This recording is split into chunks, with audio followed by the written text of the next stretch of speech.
All right, so you're done with fat loss. Now what? This is a question that I get a lot from clients who are wrapping up their fat loss phases with me and they're not really sure what to do next. I will say that it's completely normal to feel a little bit aimless once you have reached the finish line with your fat loss phase and you're done trying to lose fat. You're done trying to cut. I remember, the when I competed, I was so focused, for so long in the gym. I had a very specific goal. I'm going to step on stage on November 8th, 2014, and I'm going to look my best, and I'm going to practice my posing, and I'm going to eat these meals because all for one specific goal, right, to look a certain way. And once I was done, and it was a very positive experience, I had a great time. Once I was done, I came home, and I remember the next day, I was back in the gym, and I was just kind of going through the motions, and I was training, but I kind of lost my drive, and I lost my oomph in the gym, and in the kitchen as well. I would open the fridge, look for something to eat, close the fridge, open again, look for something to eat, close again, and it was just very, I just had not much direction as soon as my show was done. So I think this is a topic worth covering, what to do once you're done with your fat loss phase. But first I want to cover the three distinct circumstances under which you are done with fat loss. So the first one is the most specific, it's the most obvious. It's when you a lot of people train for a show or a photo shoot, a wedding, a vacation, whatever it may be. There's a very specific event and there's a deadline. So, I have 20 weeks to get in shape, or I have 12 weeks, whatever it may be. And once you reach that day and that event, and once it's over, you're done. And you know that for sure. There's no gray area. There's no uncertainty around it, okay? That is the easiest. That's the easiest one to determine. The other one is when mentally, if you find that maybe, yes, you are still seeing progress on the fat loss program that you're on, but maybe mentally your head is just not in it anymore and you're feeling super fried. Your motivation is at an all-time low. The thought of being hungry and not being able to eat as much food as you would like makes you really angry and upset. If that's happening, then it's time to really think about, and especially if your motivation is just not there and you don't care and you're only sticking to your nutrition program half the time, so you're really not making any progress even though your mind is still in fat loss mode. If that's happening, that can be very, very discouraging. And it may be worth considering, okay, is this maybe not the best time for me to be trying to diet at this time in my life? Maybe I have other priorities and fat loss is priority number 10, which means it's not actually a priority, right? If you have more important things going on and if you just don't care, then maybe just put the brakes on fat loss for the moment, and that's fine. And then the last one, which I would say is the hardest situation, is when you are doing everything right. You're drinking your water, you're nailing your macros, you're getting enough sleep, you're managing your stress, you're getting in your training sessions, you're getting stronger in the gym, but your body is not responding to what should be a fat loss program, what should be a caloric deficit. Either you're not losing inches or the scale weight's not budging and you're not looking any better, your clothes aren't fitting any better, and in fact you almost feel like you're going backwards. And if that's the case, then and you have no more wiggle room in your fat loss program to make changes. So you've dropped your calories. They're already low as it is for the average person. I normally don't drop between 10 times body weight in pounds, so calorically. So if I were, if I were 100 pounds, just to keep things simple, if I were 100 pounds, then the lowest I would want to drop my calorie intake on a fat loss phase would probably be 100 pounds times 10, so 1,000 calories, and that's very, very, very low, very low. And you don't, if you ever reach that point, you don't want to stay there for long.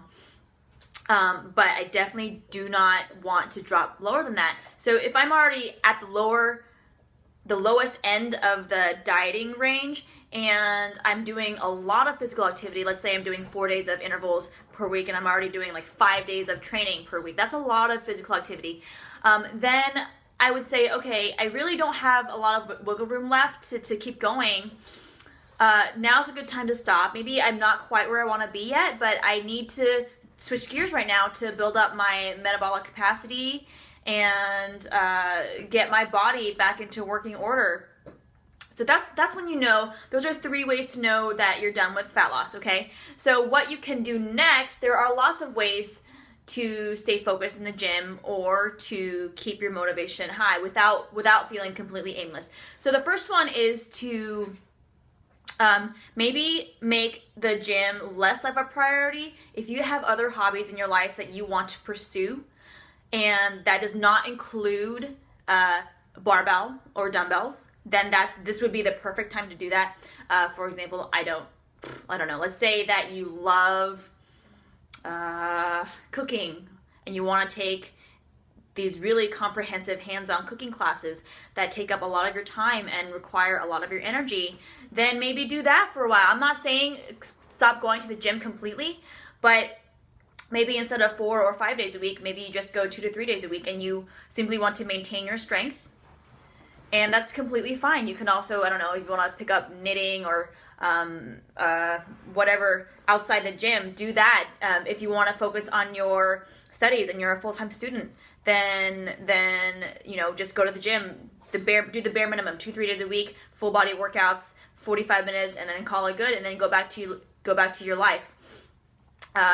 Lots of people do that. I don't think there's anything wrong with that at all.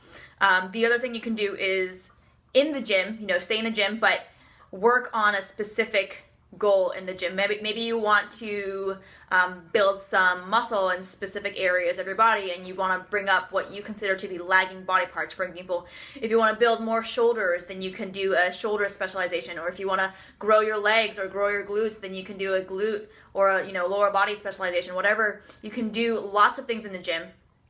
All the while, obviously, progressively eating more calories and bringing your calorie intake back up over time. And then the last one I would say is what I'm doing, what I decide to do. I'm actually 8 days out from my first powerlifting meet, and I started training for this back in January. So this is, I believe it's week 18 of my powerlifting prep. Right now, it's been going really, really well, and this is something I would recommend that everyone at least consider doing, not to become a world-class powerlifter. I mean, if that happens, then that's excellent, but that was not my purpose. But for me, I love the idea of a powerlifting meet because it really takes the focus off the scale. It takes the focus off how I'm looking every day in the mirror. And those things can become exacerbated during fat loss, right? Because you're so focused on, okay, how am I looking today? Am I getting leaner? Am I making progress on the, aesthetically? And then to go from that to then be like, oh, right, now I'm focusing on my strength in the gym. Now I'm focusing on my squat and my bench and my deadlift. And are those numbers going up from week to week? Am I getting stronger? Am I getting in more reps? Am I getting better form?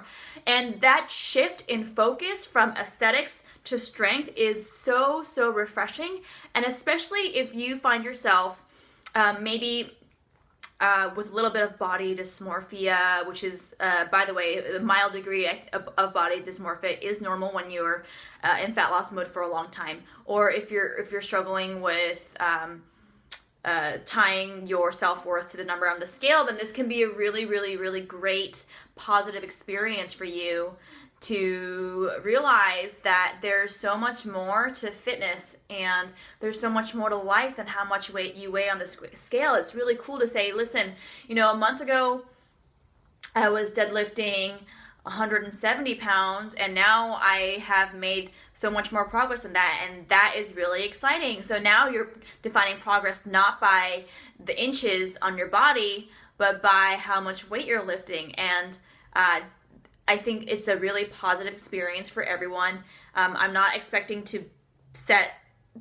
state or national records by any means. I don't have freaky levels of strength, but I still think it's really fun to say, listen, back in January I was here with my strength levels and I've made so much more progress since then. And even though I haven't even competed yet, I'm already excited to do it all over again. So those are 3 things that you can do once you're done with fat loss. The one thing I will say is no matter what you decide to do, make sure you're having fun. Make sure you're enjoying whatever you're doing, because what's the point of fitness if you're not enjoying yourself, right?